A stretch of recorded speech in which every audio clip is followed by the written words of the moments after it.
Please ছাড়েন। না, আজ তোমাকে উচিত শিক্ষা দিয়ে ছাড়বো। স্যার, আমার হাত খুব ব্যথা করছে। তাতে আমার কি? আমাকে অপমান করার সময় এটা মনে ছিল না তোমার? সরি স্যার, আর কোনো দিন এরকম হবে না। এবার তো হাতটা ছাড়েন প্লিজ। ওকে, এখন ক্লাসে যাও। হুম। আমি ক্লাসে গেলাম। 15 মিনিট পর স্যার আসলো ক্লাসে। গুড মর্নিং, সবাই কেমন আছো? আলহামদুলিল্লাহ ভালো আছি স্যার, আপনি কেমন আছেন? আলহামদুলিল্লাহ ভালো। Stand up Noha. কি হচ্ছে এসব? আমি ক্লাসে এসেছি, তুমি কি দেখতে পাওনি? মানে সরি স্যার। তোমার হাতে কি ওটা? কই স্যার, কিছু না তো। বসো। হুম। পরিচয়টা দিয়ে নিই, আমি নোহা, ইন্টার ফার্স্ট ইয়ারে পড়ি। আর উনি আমাদের তানভীর স্যার।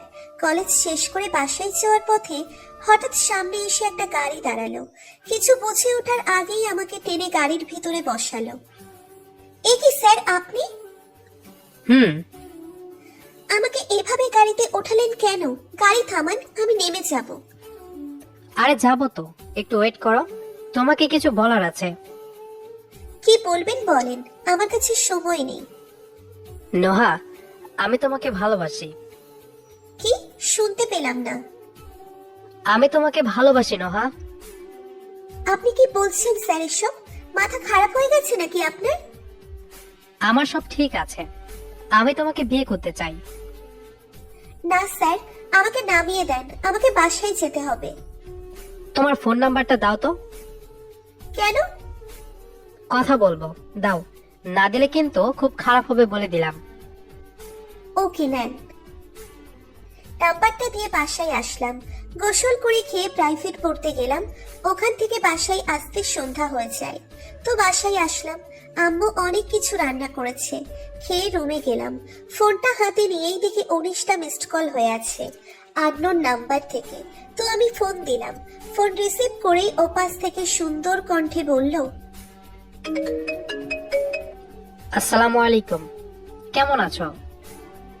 ওয়ালাইকুম আসসালাম, আলহামদুলিল্লাহ ভালো আছি। কে আপনি?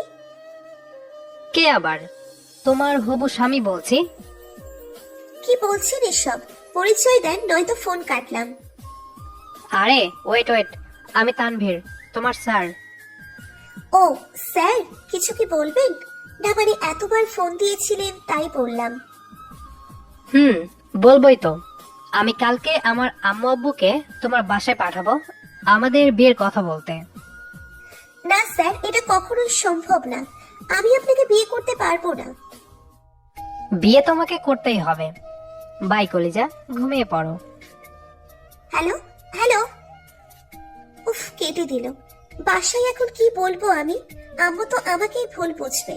ধুর, যা হওয়ার হবে, ঘুমিয়ে পড়ি। কি রে, উঠবি না? 10টা বাজে তো, কলেজে যাবি না? আম্মু, আজকে কলেজে যাব না। কেন রে মা, কলেজে কেন যাবি না? কোনো সমস্যা হলে আমাকে বল। আমি কিছু বলতে যাব এমন সময় আব্বু আম্মুকে ডেকে বলতেছে নোহাকে দেখতে এসেছে। শালার আসার সময় পেল না। খুবই 12টা বাজিয়ে দিল।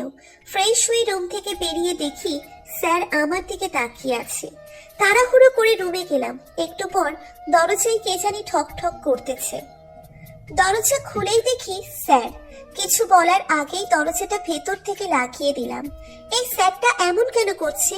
কলেজে আর কোনো মেয়ে নেই, আমার পেছনেই পড়ে আছে। স্যার কিছুক্ষণ দরজা ধাক্কাতেই কোনো উপায় না পেয়ে খুলে দিলাম। স্যার ভেতরে ঢুকেই আমার দিকে এগিয়ে আসছে। আজ কে বাঁচাবে তোমাকে? এই বলে স্যার আমাকে জড়িয়ে ধরলো। কি হচ্ছে স্যার? আমার থেকে দূরে থাকুন প্লিজ। না, আজ তোমাকে আমি অনেক ভালোবাসবো রে। না, এ কাজ করবেন না প্লিজ। পাশেই আম্মু আব্বু আছে, দেখতে পেলে মেরে ফেলবে। উফ, চুপ করো, তুমি শুধু আমার। এটা বলেই আমাকে বিছানায় ফেলে দিল। চিৎকার করতেও পারছি না। আব্বু আম্মু জানতে পারলে কি হবে? অনেক কিছুই মাথায় আসছে।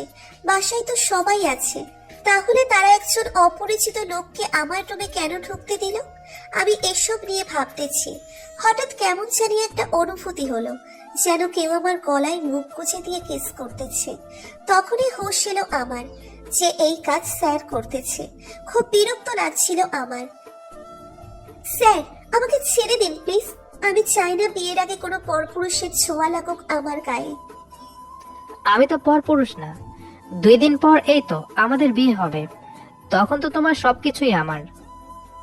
আপনাকে একটা কথা বলি, সত্যি কথা বলবেন কিন্তু স্যার। হ্যাঁ বলো, কি বলবা?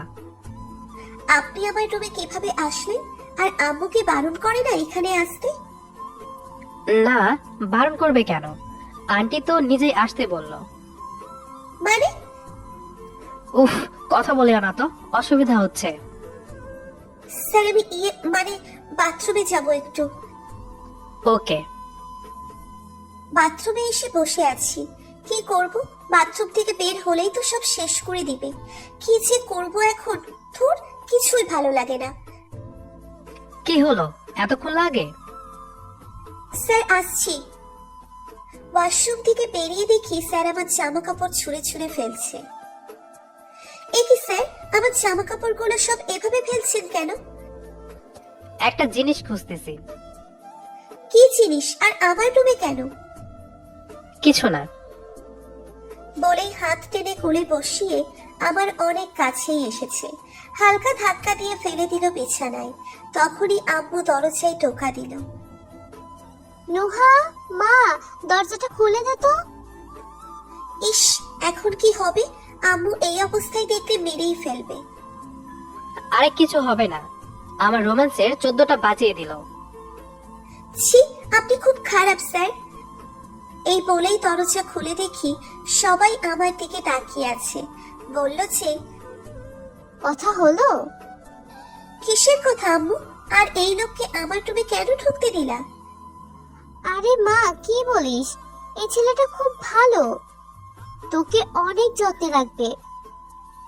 কেমন যে যত্নে রাখবে বুঝতেই পারছি। কি হলো রে, কি ভাবছিস এমন করে? কিছু না আম্মু, আমি ওনাকে বিয়ে করতে পারবো না। আন্টি চিন্তা করবেন না, ও একটু ভয় পাচ্ছে তাই এভাবে বলছে। ও, তা বাবা আসো, খেয়ে নাও আগে, তারপর কথা হবে। হ্যাঁ আন্টি, চলুন। এটা কি হলো? আম্মু ওনার উপর রাগ হলো না কেন? কি চলছে ওদের মধ্যে আমাকে জানতেই হবে। নিশ্চয়ই সবাই আমার থেকে কিছু একটা লুকাচ্ছে।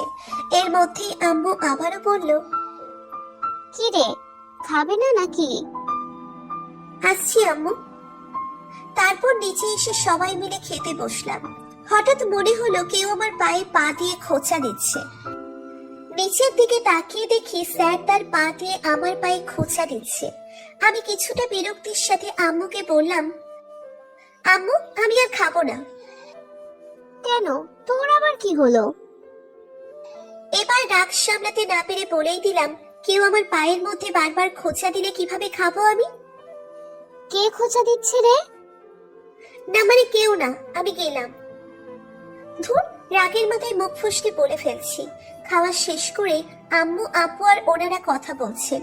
পেছন থেকে কেউ আমাকে জড়িয়ে ধরলো। তাকিয়ে দেখি স্যার। আরে স্যার, আপনি কি করছেন? এটা ছাড়েন, সবাই দেখে ফেলবে তো। দাঁড়াও, আজ রাতেই বিয়ে করব তোমায়, তখন তো আর ছাড়েন ছাড়েন বলতে পারবে না। কি? কোনোদিনও না। বিয়ে হলেও আমাকে টাচ করতে দিব না। সেটা সময় হলেই বুঝবা আমি কি জিনিস। কি বলছেন এসব? ছাড়েন তো। ওকে, ছাড়তে পারি, একটা শর্তে। কি? তোমার ঠোঁটে একটা কিস করব। কি? কখনোই না। তাহলে এভাবেই থাকি, আমার কিন্তু ভালোই লাগছে। উফ, ঠিক আছে, জাস্ট একটা কিস। ওকে।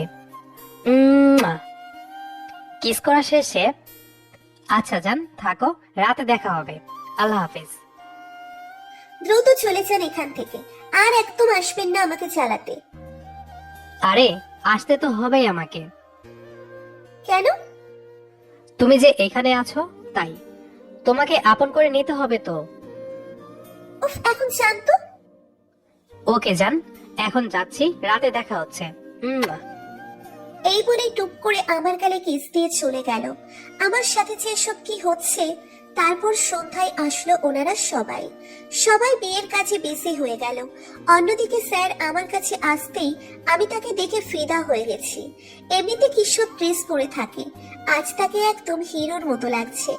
স্যার আমাকে এভাবে তাকিয়ে থাকতে দেখে তুড়ি মেরে বলল, এই যে, কে দেখছো? কই কিছু না, আপনি যান এখান থেকে। যাবো তো, তবে তোমাকে বউ বানিয়ে সাথে নিয়ে যাব। প্লিজ, আমি এই বিয়েটা করতে চাই না। এসব বলে লাভ নেই জান, বিয়ে তো তোমাকে করতেই হবে। চান সরেন তো। কথাটা বলেই সেখান থেকে চলে আসলাম। রুমের দিকে যাচ্ছিলাম, এমন সময় ফারিয়া আর স্বর্ণা এসে হাজির। দুজনে মিলে আমাকে রুমে নিয়ে আসলো। তারপর ব্যাগ থেকে একটা সুন্দর গোলাপি শাড়ি বের করে আমাকে পরিয়ে দিল। নিশ্চয়ই এই শাড়িটা স্যারের পছন্দের। শাড়িটা দেখতে সুন্দর, কিন্তু বিয়েতে কেউ গোলাপি শাড়ি পরে সেটা কখনো দেখিনি। ওরা আমাকে রেডি করে চলে যেতেই স্যার এসে আমাকে শক্ত করে জড়িয়ে ধরলো। মনে হচ্ছে উনি আমার সাজগোজ শেষ হওয়ার অপেক্ষায় ছিলেন। উফ, আমার বউটাকে তো খুব হট হট লাগছে। ছি, আপনি সব কি বলছেন? বিয়েটা হতে দাও, তারপর সব বুঝতে পারবে। এই ছাড়েন, কেউ এসে পড়বে। আসুক, তাতে আমার কি। এই বলে স্যার আমার ঠোঁটে ঠোঁট লাগিয়ে দিলেন। সাথে সাথে লজ্জায় দু চোখ বন্ধ করে নিলাম। এই লোকটা এখনই যা করছে, আজ রাতে আমার যে কি হবে হে আল্লাহ, আপনিই ভালো জানেন। হঠাৎ কারো কাশির শব্দে স্যার আমাকে ছেড়ে দিলেন। এই ফারিয়া, তুমি এখানে? তোমাকে বলছি না কেউ যেন রুমে না আসে। এখন দেখছি তুমি নিজে চলে আসছো। স্যার ফারিয়াকে রেগে কথাগুলো বলতেই ফারিয়া ভয় পেয়ে বলল, সবাই আমাদের নিচে ডাকছে, কাজী সাহেব চলে এসেছেন। কথাটা বলেই ফারিয়া রুম থেকে বেরিয়ে গেল। তারপর স্যার এসে আমার কোমর জড়িয়ে ধরে কপালে ঠোঁট ছুঁয়ে বললেন, নোহা, নিচে চলো, বাকি আদর না হয় বাসর ঘরে করব। স্যার আমার হাত ধরে সিঁড়ি পর্যন্ত এসে হাতটা ছেড়ে দিলেন, হয়তো সবাই দেখে ফেলবে তাই। তারপর আমাদের বিয়েটা হয়েই গেল। এখন আমার খুব বেশি ভয় লাগছে। আগে তো স্যারের ছাত্রী ছিলাম, তখনই যা করেছেন, আর এখন তো আমি তার বিয়ে করা বউ। আব্বু আম্মুর থেকে বিদায় নিয়ে স্যারের সাথে গাড়িতে উঠলাম। আমার খুব কান্না পাচ্ছে। আব্বু আম্মুকে ছেড়ে এই ভয়ঙ্কর স্যারের সাথে যেতে হচ্ছে। গাড়িতে উঠে বসতেই স্যার পেছন দিয়ে হাত দিয়ে আমার কাঁধে রাখলেন। স্যার, এসব কি করছেন? এই, কে তোমার স্যার? কেন আপনি? শুধু কলেজে যখন সবার সামনে ডাকবে তখনই স্যার বলবে, তাছাড়া আর কখনো স্যার বলবা না, ওকে? তাহলে কি বলে ডাকবো? কেন আমার নাম ধরে ডাকবা? পারবো না আমি আপনার নাম ধরে রাখতে, আপনি আমার স্যার হন। এই বেয়াদব মেয়ে, তোমাকে বলছি না আমার নাম ধরে ডাকতে। স্যার কথাটা খুব রেগে বলায় আমার চোখে পানি এসে গেল। ভয় পেয়ে মৃদুস্বরে বললাম, কিন্তু স্বামীকে তো নাম ধরে ডাকতে নেই। আমি তো তোমাকে অনুমতি দিয়েছি আমার নাম ধরে ডাকতে। আমি চুপ করে আছি। কিছুক্ষণ পর স্যারের বাড়িতে এসে পৌঁছলাম। আমাকে কিছু মহিলাদের কাছে বসিয়ে রেখে স্যার কোথায় যেন চলে গেলেন। তারা সবাই আমার সাথে গল্প করছে। কিছুক্ষণ পর আমাকে ফুল দিয়ে সাজানো ঘরে নিয়ে যাওয়া হলো। ঘরের চারিদিকে নানা ধরনের বইপত্র রাখা। নিশ্চয়ই এটাই স্যারের, না মানে তানভীরের ঘর। অনেকক্ষণ হলো ঘোমটা দিয়ে বসে আছি, কিন্তু স্যার এখনো আসছেন না। রাত 10টার পর স্যার রুমে এসে দেখেন আমি বসে বসে ঝিমুচ্ছি। বিছানায় পড়ে যাব এমন সময় স্যার এসে আমাকে তার বুকে শুইয়ে দিলেন। নোহা, খুব ঘুম পাচ্ছে? হুম। আচ্ছা ঠিক আছে, ঘুমাও, তবে কাল একদম ঘুমালে চলবে না। কি বলছেন, ঘুমাবো না মানে? বাহ, তোমার ঘুম তো ভেঙে গেছে। কথাটা বলেই স্যার আমাকে টেনে দাঁড় করিয়ে কোলে তুলে নিল। আমি শুধু অবাক চোখে স্যারের দিকে তাকিয়ে আছি। ওনাকে আজ খুব বেশি সুন্দর লাগছে। শুনেছি ভালোবাসলে সবচেয়ে কালো মানুষটিকেও পৃথিবীর সব থেকে সুন্দর মনে হয়। আচ্ছা, আমি স্যারকে ভালোবেসে ফেলিনি তো? স্যার আমাকে কোলে নিয়ে আমার বুকে তার মাথা রাখলেন। তারপর আমার ঠোঁটের দিকে কিছুক্ষণ তাকিয়ে থেকে 4 ঠোঁট এক করে দিলেন। তারপর